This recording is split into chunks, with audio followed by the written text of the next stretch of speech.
So we start the first contact geometry lecture, which now probably has, or I hope it will have much more meaning for you, because we have listened to Kalin talking about cosmology, where at some point, in a sense, out of the blue, this geometric structure that I was trying to convince you is interesting just appeared, which is always nice when you work on something and then it happens to be in some sense useful.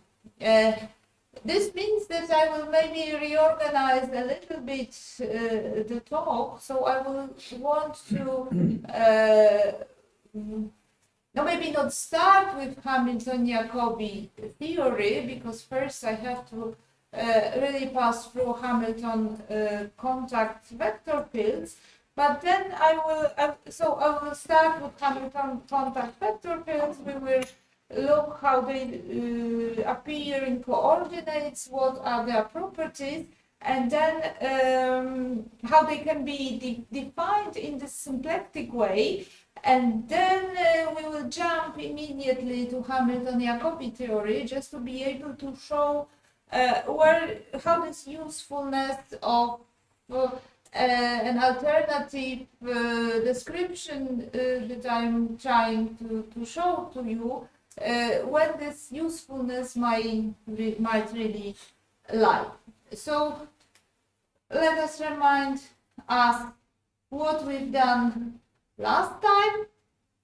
So yesterday we passed from the traditional definition of contact structure with using contact distribution and contact form to the symplectic definitions. And for that we defined a symplectic principal R bundle, which is a bundle, which means two manifolds with subjective submersion between them, with the typical fiber on which the group of numbers without zero, multiplicative group of numbers without zero acts, and here is the action.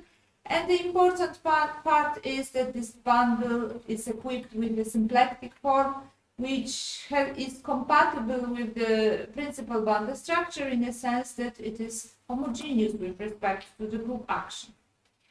And then we have shown that such a structure is equivalent to the contact structure on a base, in a sense that starting from symplectic principal you can construct a contact manifold, and starting from a contact manifold you can construct a symplectic principal.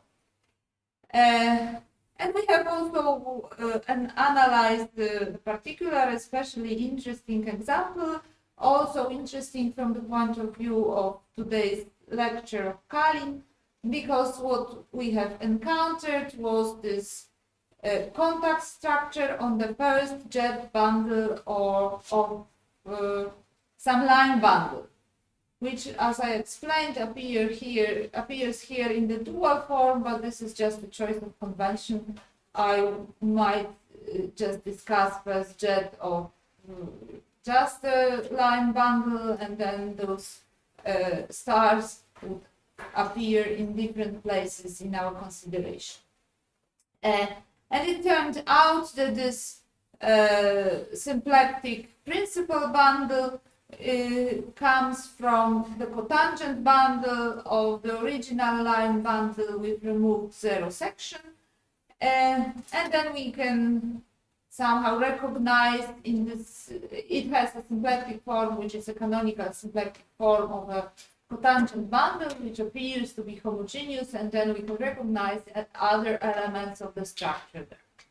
So now we will finally pass to the Hamiltonian contact mechanics and then try to establish relation between this Hamiltonian mechanic and Hamiltonian-Jacobi contact theory. So what about those Hamilton equations? So we have, first we will define them in traditional way using contact forms and red vector fields. We will see how it look in coordinates, and then we will pass to the symplectic consideration. So we will define those Hamiltonian vector fields as a Hamiltonian vector fields of symplectic kind, but with the special property that makes it contact. Okay, so recall that we have defined for a chosen contact form, which we know can always be written in such canonical form using the Book coordinates. We have defined red vector field, which lies in the kernel of the differential of the contact form and is scaled properly with respect to the contact form itself. And in the Book coordinates, this vector field amounts just to differentiating with respect to the additional z variable. And we have also defined a Hamiltonian contact vector field, which is also given by two conditions. First condition is related to again to the differential of the contact form, and it resembles very much the symplectic condition. If we will have a symplectic form, the symplectic vector field, maybe I will use different color to distinguish it from the actual contact vector field. So symplectic vector field will be defined in the following way, that if I contract it with symplectic form, I get the differential of the Hamiltonian. This is symplectic. And then there is no need for additional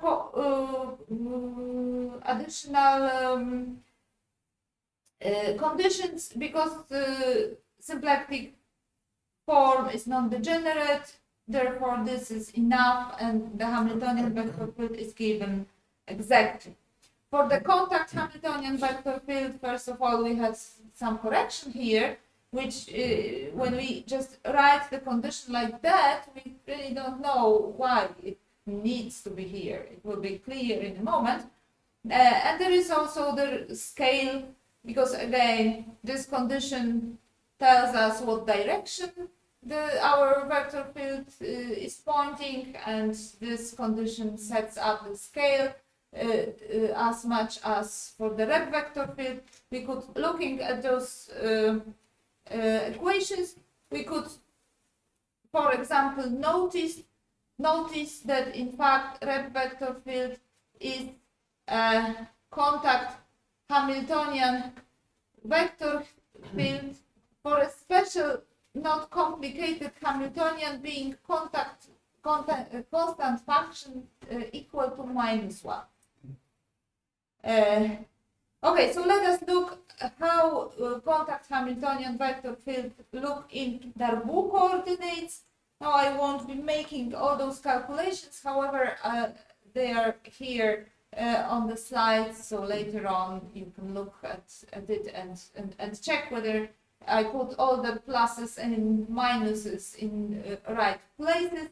But the derivation is simple, and we proceed as in the classical symplectic way. So we first assume very general form for our vector field. So there is something in the direction of q variables, something in direction of momentum variables, and something in the direction of z variable. Then we make those contractions. So we contract with contact form here, and this gives us some relation between coefficients. Then we contract with the differential of the contact form, and again on the right hand side we put that. So this gives us some information about how those coefficients should look like, and at the very end we arrive at the following formula. So again, comparing to the formula for symplectic form, for symplectic thing, think we will have something like that. It should be just that. So Hamiltonian, say Hamiltonian vector field for symplectic with no C upstairs will be dH over dPi in the direction dQi, and then we will not have this. We will only have, and there is probably some minus somewhere wrong here. I suppose there is minus here, and we will have minus dH over dQi d over dPi, and of course in symplectic case we will not have this because there is no z there.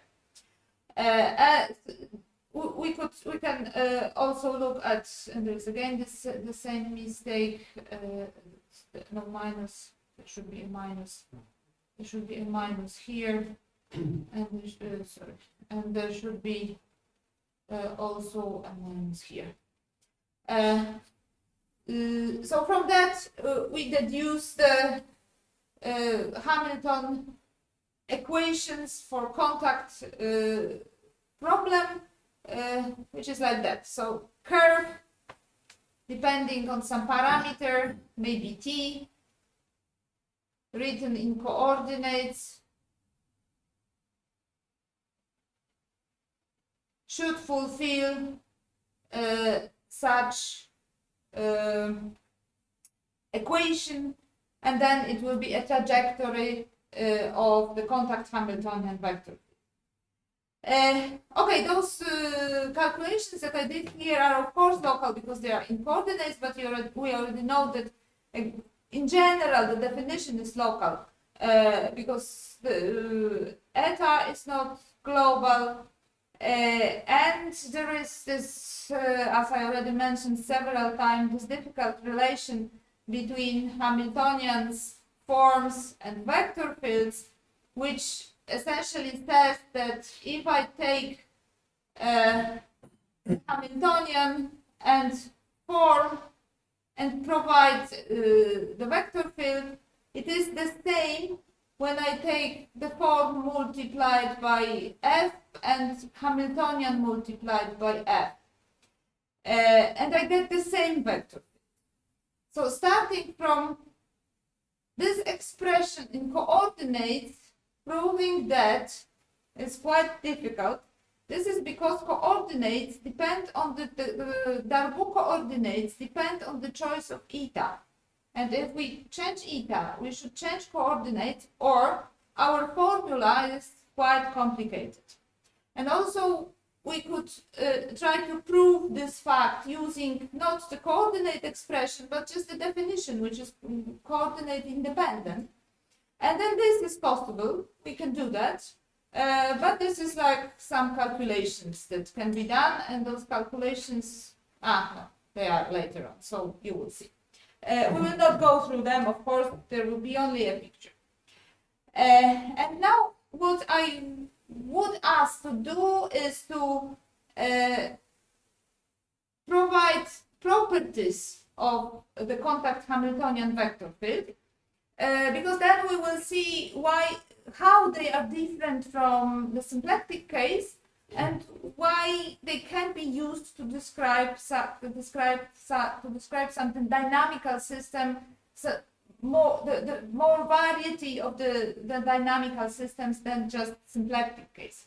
So first I would like us to check what happens if we differentiate the Hamiltonian with respect to the Hamiltonian vector field. In symplectic case, we know what we get if we start with the Hamiltonian symplectic vector field and act of the Hamiltonian, we always get zero because energy along the trajectory or along the phase trajectory is constant.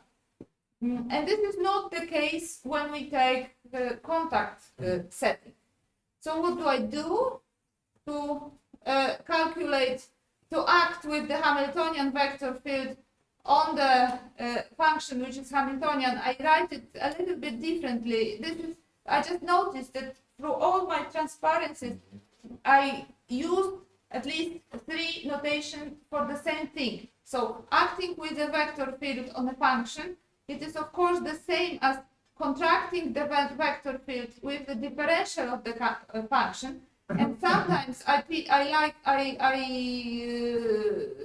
write contraction using this symbol I, and sometimes I write contraction using this symbol of contraction, which by the way is not needed here if I have already used the small I. Okay. So I contract the Hamiltonian vector field with the differential of the Hamiltonian, which I can substitute from the definition. Yeah. So instead of this differential, I take the differential from the definition of the Hamiltonian vector field and put it here. So what I obtain, it is the differential contracted twice with the same vector field. So this will definitely vanish. And this is written here. No, because this is anti-symmetric form. When I put the same vector field inside twice, this is 0. And the rest is contracting Hamiltonian vector field with contact form with some functional coefficient, and contraction with the contact form is minus h. So this thing will be minus h, and the result is as follows. So it is not 0. It is 0 when, in 2 cases, when h does not depend on z variable, but then it is roughly more or less symplectic. At least if you are in the case when the contact manifold is a product of symplectic manifold and R. So then this is the symplectic case. And the other is when h is just 0. Yeah, so then nothing special. So you see that there is a difference between symplectic case and contact case. The energy is not satisfied along, not conserved along the trajectory. That means that we can hope for the description of dissipative systems, and this in principle happens. So contact structure can be used for that, just for that. Then we would like to know what happens with the contact form when we calculate it along the trajectory of the Hamiltonian vector field, and then we differentiate with respect to the parameter of this trajectory. In other words, what happens if we take the Lie derivative with respect to Hamiltonian contact vector field, and there should be a Z somewhere here. And again, in symplectic case, when we take Hamiltonian symplectic vector field and differentiate with respect to this vector field a symplectic form, you would get 0, because symplectic form is conserved along the trajectories. So what will happen here? Again, I make the calculation. I take the Hamiltonian contact vector field here, and I take the Lie derivative.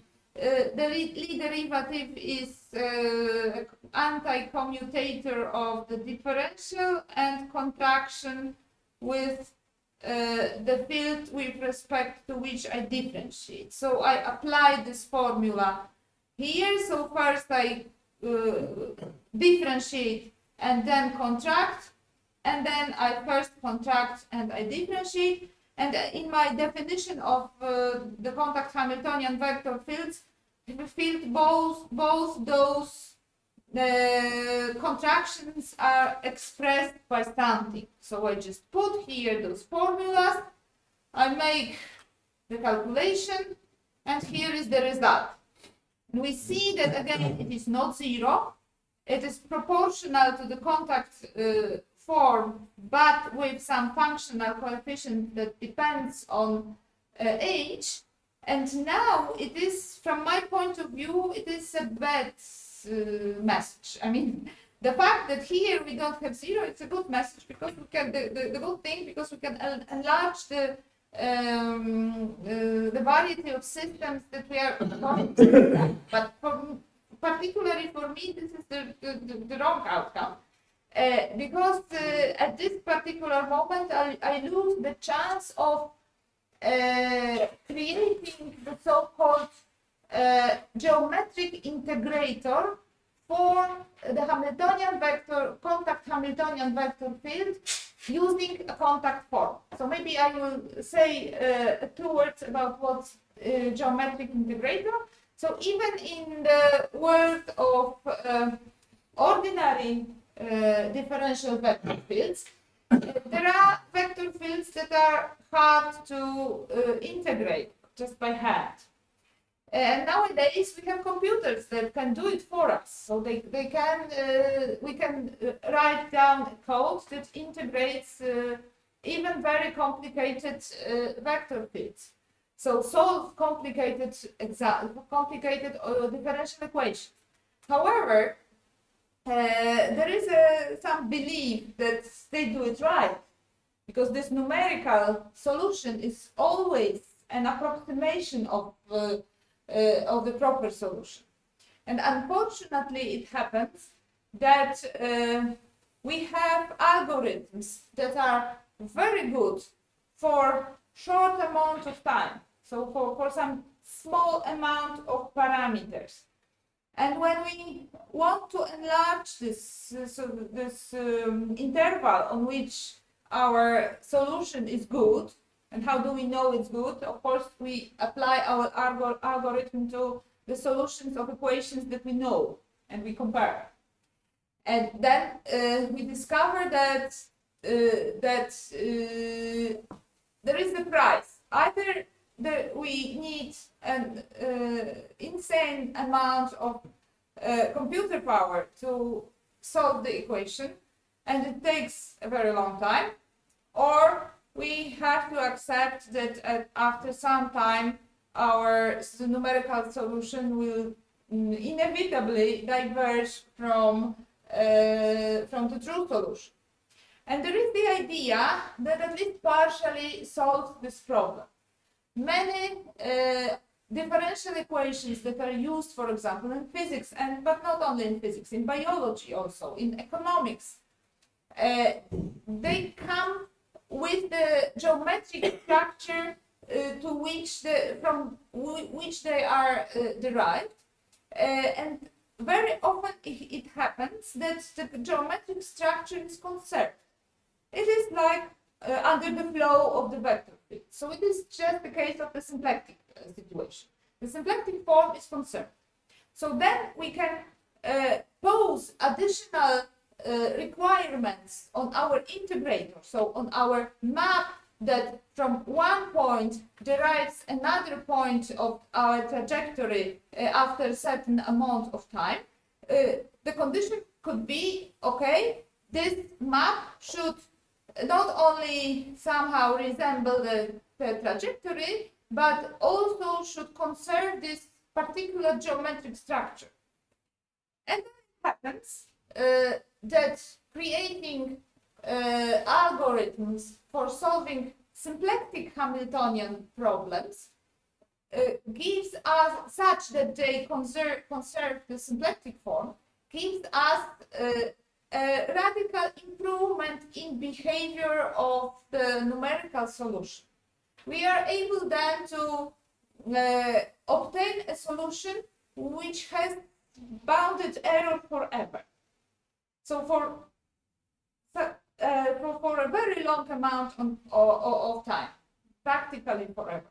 There is a price to pay, because on the shorter time, those solutions are not that good as, I don't know, traditional Runge-Kutta method or whatever. But inevitably, after a long time, Runge-Kutta method will go astray.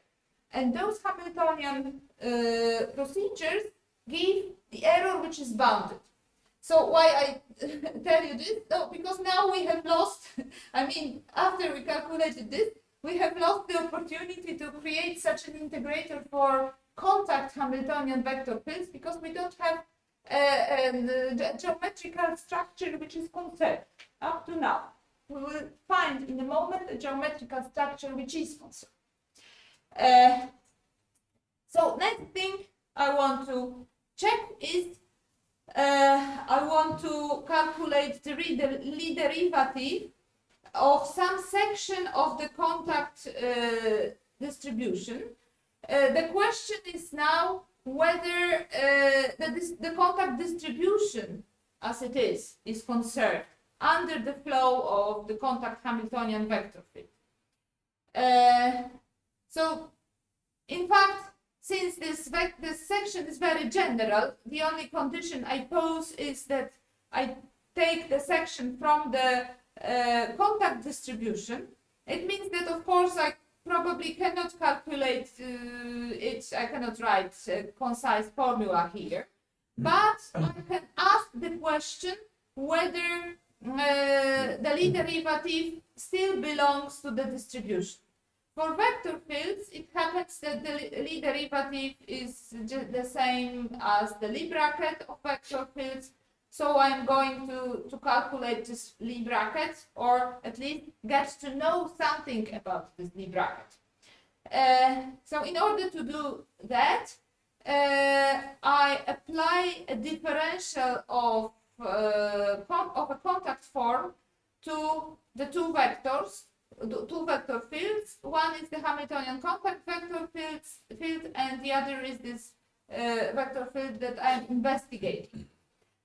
So here in this calculation, I have just applied the Cartan formula for a differential of a one form. The Cartan formula says that I have to contract the one form with one of the vector fields, and the resulting functions should be differentiated with respect to the other vector field. That I put a minus sign and exchange those vector fields, and there is still some additional term that takes into account that those vector fields might be non-commutative. So I do the calculation. The first term vanishes because I contract with the contact form the contact vector field. So this is by definition 0. Then I contract the Hamiltonian vector field with the contact form, and this I know what it is because of the definition of the Hamiltonian vector field. So here I get just the vector field y applied to the minus Hamiltonian, and here is the thing that I want to know. So I come back to the origin, and I use the definition of the contact Hamiltonian vector field as it is contracted with d eta. I put this definition here, and I contract it with y, and as a result I get 1, 0, because again eta contracted with something that belongs to the distribution, and here I have again a vector field y acting on the Hamiltonian. So here is one minus, here is the other minus. So those two things cancel. The rest is 0. So the result is that eta applied to this bracket gives 0, which means that the bracket belongs to the contact distribution. So the conclusion is that the distribution is conserved by the Hamiltonian flow. Which is okay, but not that useful, because I always complain that working with distributions is more complicated than working with tensors, like 2 forms or 1 forms or whatever. So it helps, but not much.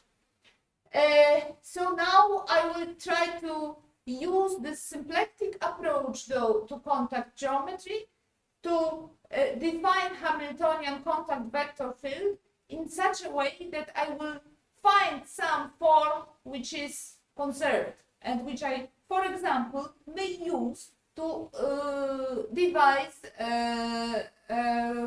something which would be called contact geometric integrator. So how do we do that?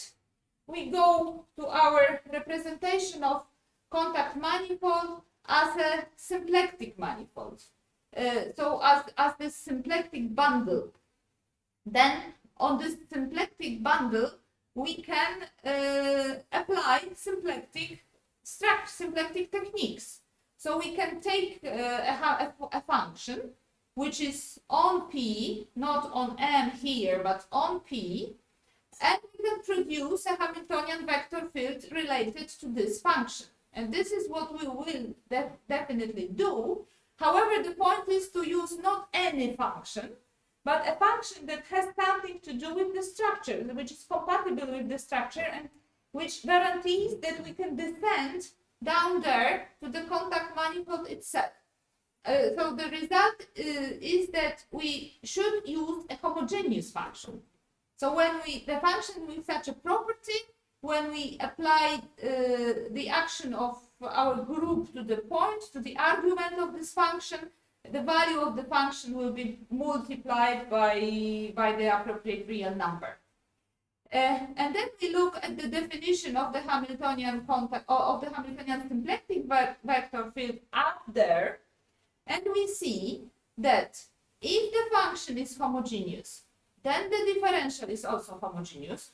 We know that symplectic form is homogeneous, so here is something homogeneous and here has to be something homogeneous. The form is homogeneous, that means that this symplectic Hamiltonian vector field has to be invariant. And invariant in this sense, in this case, means projectable. Therefore, I really have a vector field that lives up there on the total space of the bundle. However, this is a special vector field which is projectable down there. So it is, and now the question is if I really obtain what I wanted. So if I obtain a Hamiltonian contact vector field, and what is the relation between the Hamiltonian which I had originally on M and the Hamiltonian that I used to produce my vector field, which lives up there in the bundle. So of course I need some calculations to solve this problem.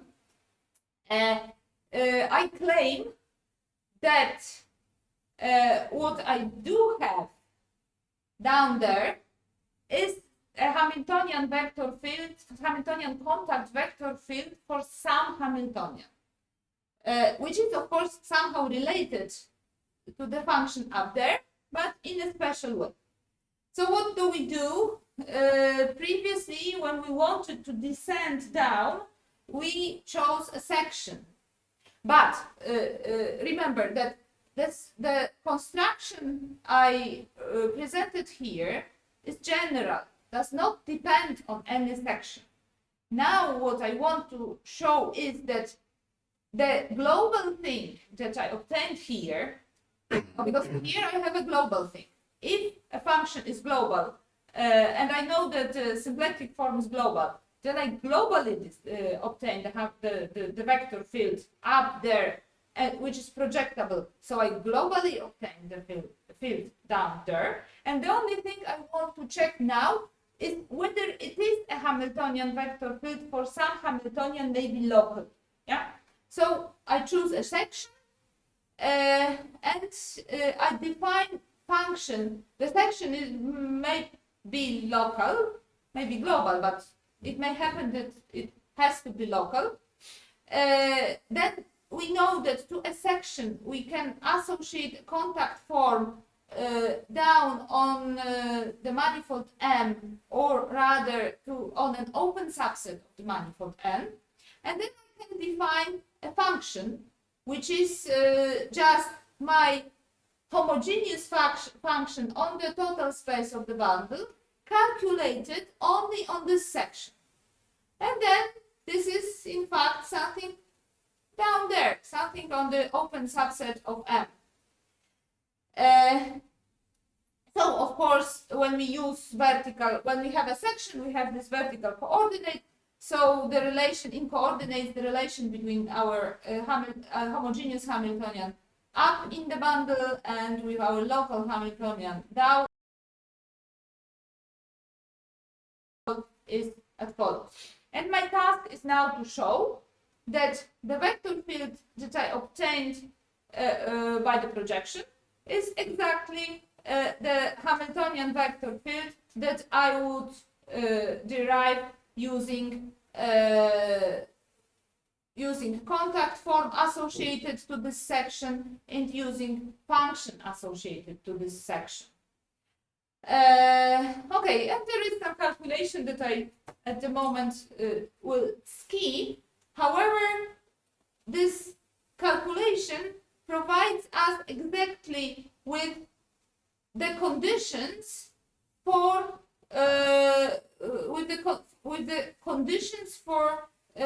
contact Hamiltonian vector field written in the language of the contact form. So we did not only show we didn't only show that this is the right concept, so this is the vector field with the properties we wanted, but we also provided a kind of justification of this ad hoc formula of the Hamiltonian vector field that people somehow invented some time ago because it worked. Probably the origin of this is somehow related with the method of the characteristic and with the contact structure on the jet bundle, which is the canonical one. So probably this is just what is this needed for the method of the characteristic. But now we have another justification for it. It is what we get by projecting a symplectic Hamiltonian vector field down from the symplectic bundle. And here lies my hope for contact geometric integrators, because what now I can do, I can take my problem that lives on the contact manifold, I can lift it up to the symplectic bundle, and I can write down the Hamiltonian, which is homogeneous, but associated to the Hamiltonian that I have on the contact manifold, and then use my favorite symplectic integrators. There are several of them. It is not like that there is one. There are several methods of integrating that have this property that they conserve the symplectic form. So I can solve this equation up there, then I can project, because I know that it should be projectable. Of course, there might be some errors which are associated to the projection.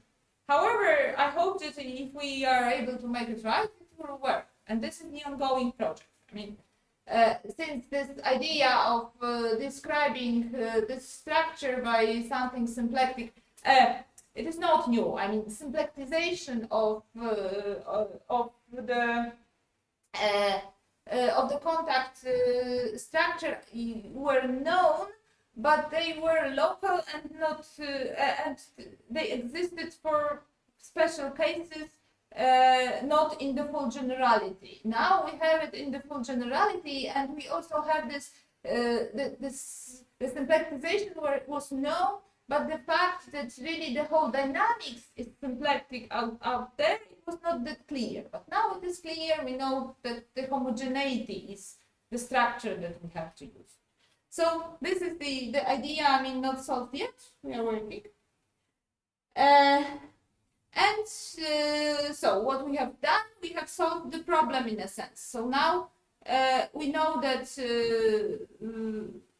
the problem was that the definition was local and not global. And we have found the global description. And we also, the other problem was that the relation between vector fields and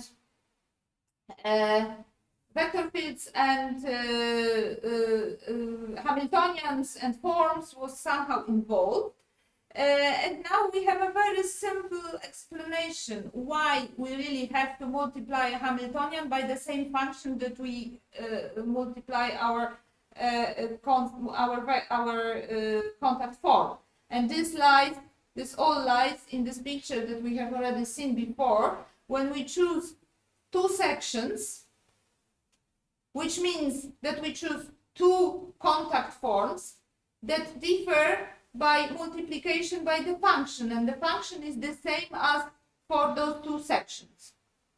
And since now the relation between the Hamiltonian down there and the homogeneous Hamiltonian up there is that I evaluate my homogeneous Hamiltonian along the section, makes it quite clear why those two Hamiltonians with associated to those two forms should also differ by the multiplication by the same function. I just evaluate on two sections, and since sections are related by multiplication by function and Hamiltonians are homogeneous, so this multiplication goes out of the Hamiltonian itself, I have this relation that I wanted. So this is the proof in 2 lines, or even 1 if I write it more compactly. Yeah, and this is the picture that I wanted you to show. The calculations, I mean, you can see it from afar, no details, and good, because last time when I prepared for the tutorial that didn't happen, I noticed some mistakes there. I managed to correct them, so this is, I mean, the results are true and the calculations are almost correct, but the amount of calculations that you have to do to prove it is on those 2 pages. And it is of course after cleaning up and after writing it down in tech, and the procedure of arriving to this result was much longer and unpleasant. Okay, and this is now a few slides that I want really to skip, at least for now. Because I would like us to pass immediately to the question of Hamilton-Jacobi, contact Hamilton-Jacobi theory. Just to relate our consideration a little bit to what was said during the previous lecture by Kalin. So let us first recall the symplectic stuff, but because it is probably a little bit easier to understand. So first symplectic. So there is a certain relation between partial differential equations that are of the first order partial differential equations, and the second condition is that they don't involve value of the function. So as you can see, this is the general form of partial differential equation for one function of n variables. So there is dependence of the variables itself, and there is dependence on the differential of the function, and there is no dependence on value of the function. So there is a certain relation between such equations like here and ordinary differential equations, which are also of the special kind, which are Hamilton equations.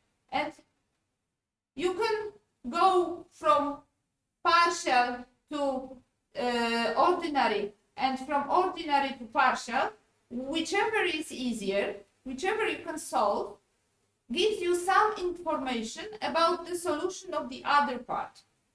Let us geometrize it, how it is that it happens. So the geometrical base of this relation between partial and ordinary lies in a very easy to prove symplectic theorem. Symplectic theorem says that if we have a symplectic manifold and we have a special submanifold called L here, a submanifold which is Lagrangian, which roughly means that it is half of the dimension of the symplectic manifold, which is always of even dimension. So we can take the half of it, having still integer number, and that the symplectic form restricted to this Lagrangian submanifold vanishes. Such, for example, the image of the differential of a function as a submanifold of a cotangent bundle is of that kind. It is a Lagrangian submanifold. So if we have a Lagrangian submanifold in the symplectic manifold, then Hamiltonian vector field on the symplectic manifold is tangent to the Lagrangian submanifold if and only if a Hamiltonian is constant on this submanifold.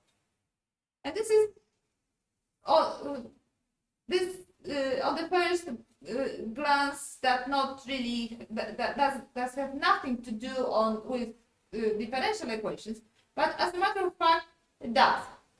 Because if I look at the part of this partial differential equation, which is written like that, I put E here because it can be zero, but you know it doesn't matter much because Hamilton, the energy is defined up to a constant, so it can be zero, it can be some other constant.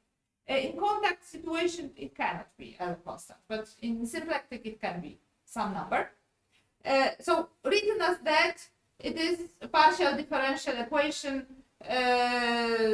not without values, and this function is then defined just on R2n. But if we add a little bit of differential geometry here and we write it on the cotangent bundle, so this literally this Q should be Rn, and then T star Q will be Rn times Rn. But let's keep the language geometrical. So if we start with this symplectic manifold, then Hamiltonian will be a function on a cotangent bundle. Then we can think about those points as positions and momenta. And then the Lagrangian submanifold I will be using is the differential of the unknown function. There is the coisotropic submanifold, another kind of the special submanifold of the symplectic manifold, which is just the level set of the Hamiltonian. And my geometric version of this first order differential equation can be written like that. So the image of the differential belongs to some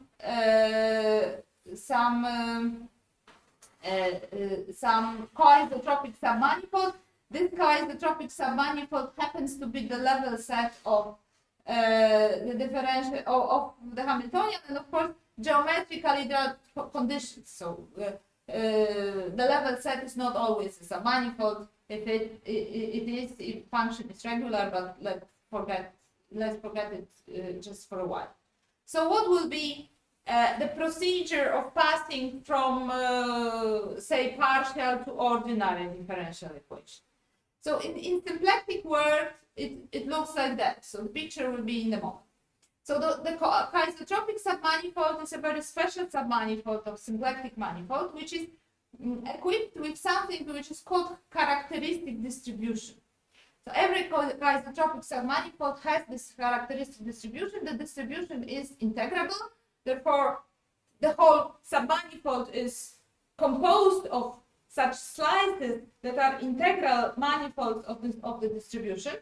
And in this particular case, when we have the level set of the Hamiltonian, the characteristic foliation is of dimension 1. So this coisotropic submanifold is composed of one-dimensional submanifolds, and those are these characteristics.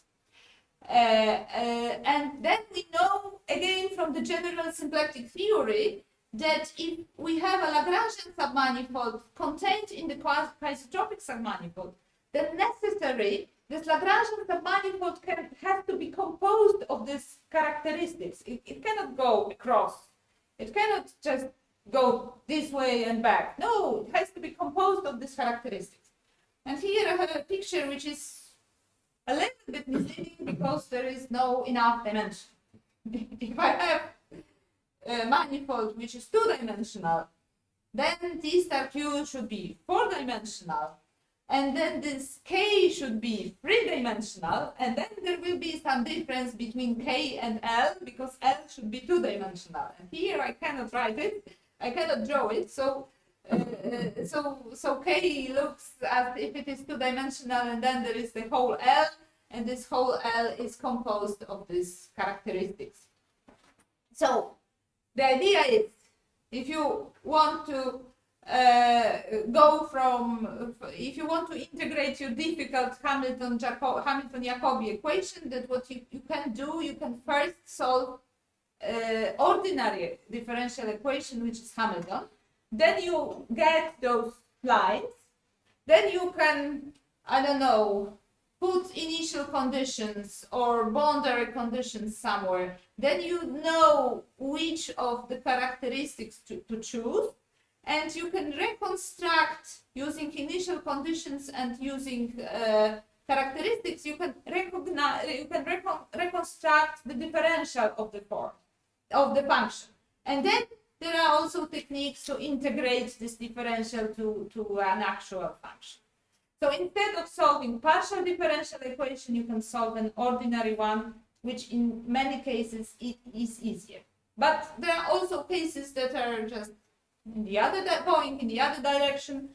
So you can, if you can solve the partial differential equation, then you have this function and you have the differential of the function, and then you can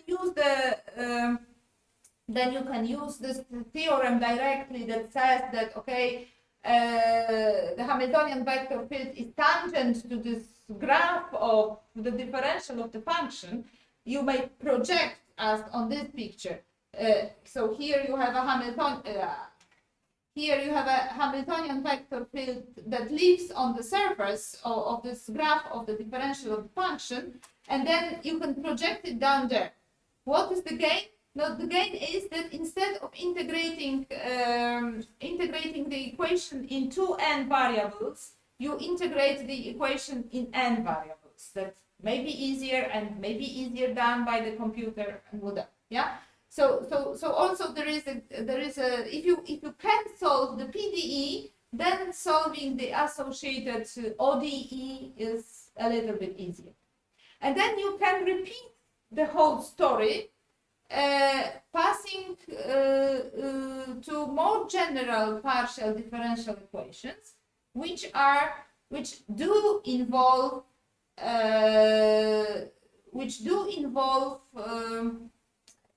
values of the function. So now what we want to consider is such a situation.